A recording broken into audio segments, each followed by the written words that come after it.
बाजूला घेतोय तुला तिथून मारायला उठला तुला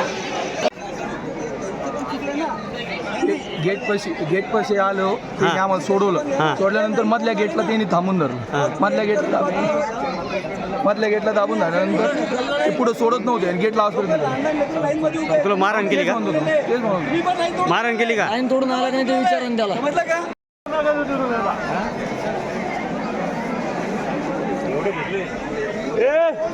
एकाला जाऊ नका तिथून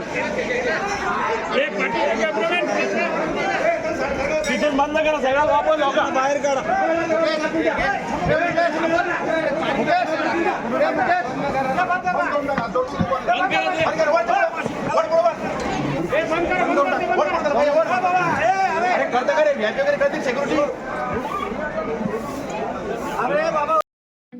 ठळक घडामोडींसाठी देशोन्नती न्यूज चॅनलला सबस्क्राईब करा आणि बेल आयकॉन प्रेस करा।